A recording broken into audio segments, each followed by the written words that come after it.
Good morning students, how are you dear students. So बेटा आज हम अपने रिवीजन का लास्ट टॉपिक पढ़ने वाले हैं। इसके बाद हमारा रिवीजन पूरी तरह से कंप्लीट हो जाएगा और टॉपिक है हमारा life line of national economy. और इसका जो लास्ट टॉपिक है वो आपका इंटरनेशनल ट्रेड एंड टूरिज्म। तो इंटरनेशनल ट्रेड, सिंपल सी बात है, पहले तो हमें ट्रेड का मतलब समझना पड़ेगा कि ट्रेड होता क्या है। तो ट्रेड बेटा एक्सपोर्ट और इंपोर्ट होता है गुड्स का an a different place, different states, different countries, उसको कहते हैं हम ट्रेड, व्यापार कहते हैं, जिसमें हम प्रोडक्ट का एक्सपोर्ट इंपोर्ट करते हैं। अब आती है बात इंटरनेशनल ट्रेड की। तो इंटरनेशनल ट्रेड क्या है? When a product exchange with the whole world और a different countries, that is called international trade.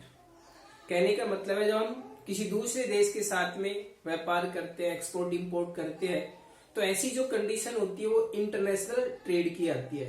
क्योंकि इन कंट्री के इंटरनल पार्ट को हम सिर्फ कंट्री का एक इंटरनली ट्रेड कहते हैं, जिसमें हम एक दूसरे स्टेट के साथ में प्रोडक्ट को एक्सचेंज करते हैं। लेकिन जब हम प्रोडक्ट का एक्सचेंज होल वर्ल्ड के साथ में, डिफरेंट कंट्रीज के साथ करना शुरू करते हैं, तो ऐसी सिचुएशन इंटरनेशनल ट्रेड कहलाती है। और इंटरनेशनल ट्रेड को इनेबल्ड बनाने में सबसे इंपॉर्टेंट जो रोल प्ले किया है वो ग्लोबलाइजेशन ने किया है।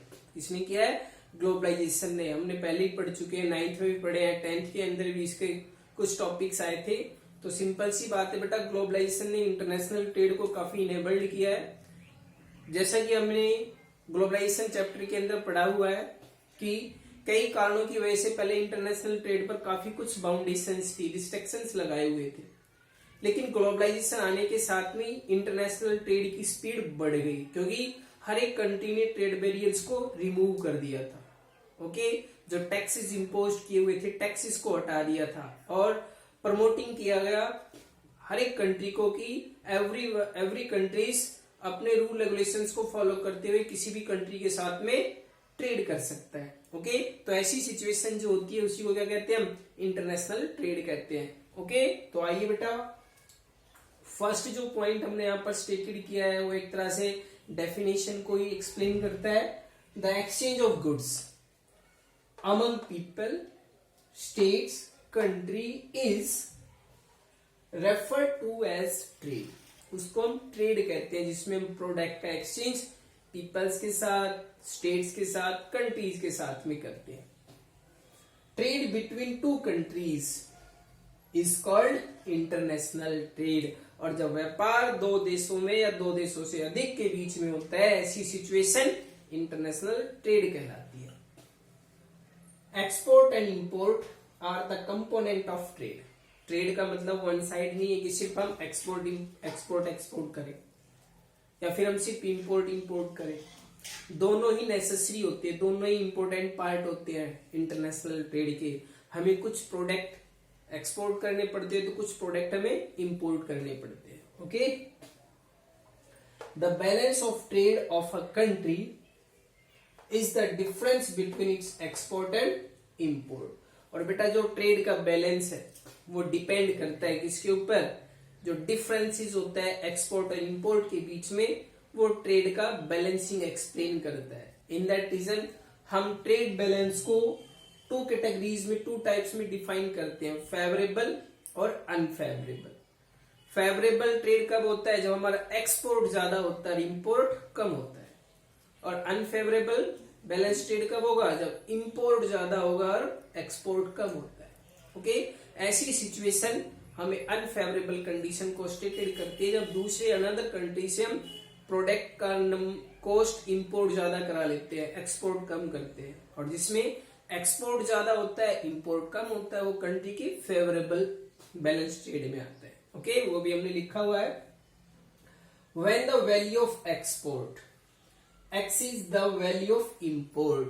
कहने का मतलब है जब एक्सपोर्ट की वैल्यू ज्यादा होती है किससे? इंपोर्ट से, it is called favourable balance of trade. वही सिचुएशन बैलेंस ऑफ ट्रेड कहलाती है।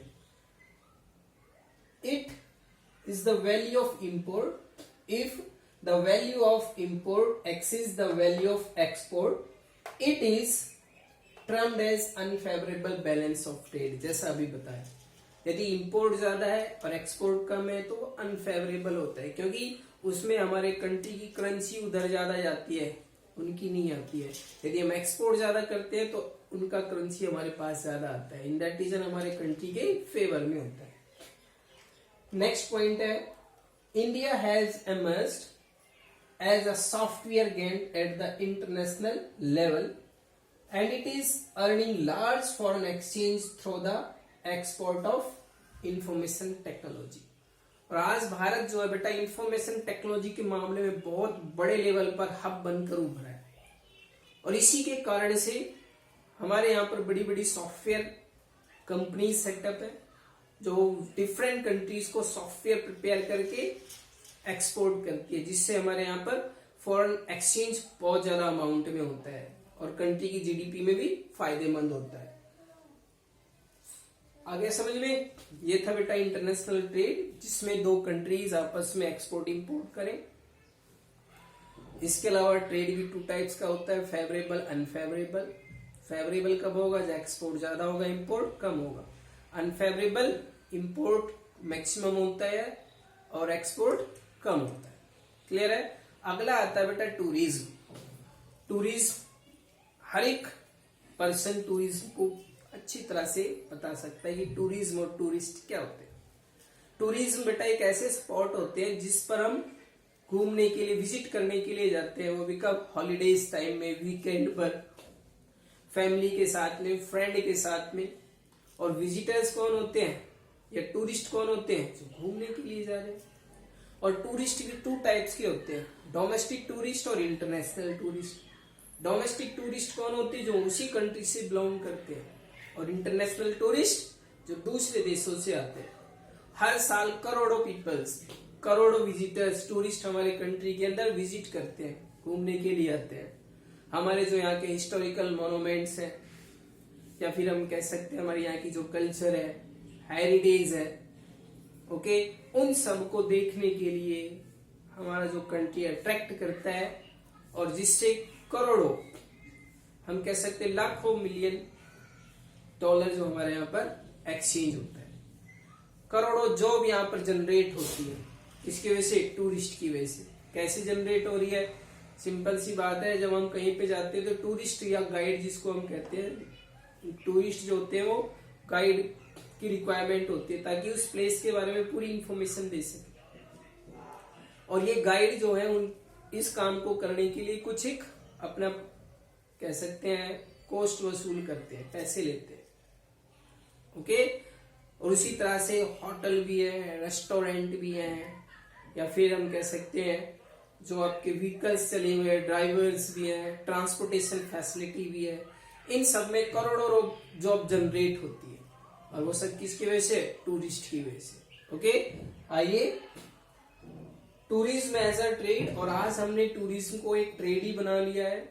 हम अपने कंट्री के बारे में बहुत कुछ बताते हैं, दूसरे देशों के अंदर अपने कल्चर, हेरिटेज, मोन्यूमेंट्स को प्रॉपर वे में एक्सप्लेनेशन देते हैं, और जिससे कि वहाँ के पीपल्स अट्रैक्ट होते हैं, चाहे वो इंग्लैंड हो, अमेरिका हो, जापान, चाइना, कोई भी कंट्री हो, यूरोपियन कंट्रीज हमारे यहाँ पर बहुत सारे घूमने के लिए आते हैं।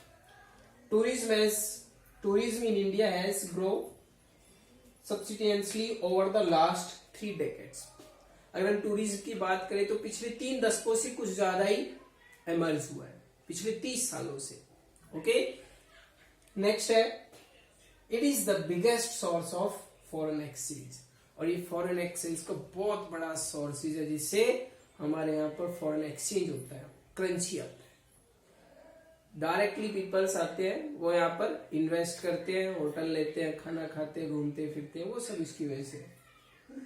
It helps as promotion of national integration, national integration को प्रमोट करता है। It provide support to local handicraft, जो यहाँ का हथकरघे होते हैं, हाथों से सामान बनाते हैं, उन सबको भी प्रमोट किया जाता है, क्योंकि ऐसी जगहों पर उन्हीं के एक तरह से फेयर अरेंज किए जाते हैं, okay. This industry provide more than 50 million jobs, और ये जो सेक्टर है तकरीबन 50 मिलियन जॉब्स प्रोवाइड करता है। लास्ट है बेटा development of international understanding about our culture and heritage. Okay. और इस तरह से जो डेवलपमेंट होता है वो हमारा सभी जगह का होता है, कल्चरल भी, हेरिटेज भी, क्योंकि लोग जो विजिटर्स आते हैं, देखते हैं, समझते हैं, सजेशंस भी देते हैं, हम उसमें सुधार करने की भी कोशिश करते हैं। और इस तरह से हम कह सकते हैं टूरिज्म जो है आज हमारे लिए बहुत बड़ा रेवेन्यू का सोर्स है, कंट्री का डेवलपमेंट करने में हेल्प करता है, क्योंकि बहुत टाइप के टूरिस्ट आते हैं, डोमेस्टिक भी और इंटरनेशनल भी। ओके बेटा, तो आई थिंक आपको टॉपिक समझ में आया होगा, पहले से ही करा रखा है, एक बार फिर से रीड कर लेना, फिर भी कोई डाउट हो तो अपना कॉल कर सकते हैं, मैसेज दे सकते हैं। ओके, और आज आपका रिवीजन पूरी तरह से कंप्लीट है। अपना पूरी तरह से स्वस्थ रहें, अपना आपको अच्छा खाना खाएं, पेरेंट्स के इंस्ट्रक्शंस को फॉलो करते रहें। बाय।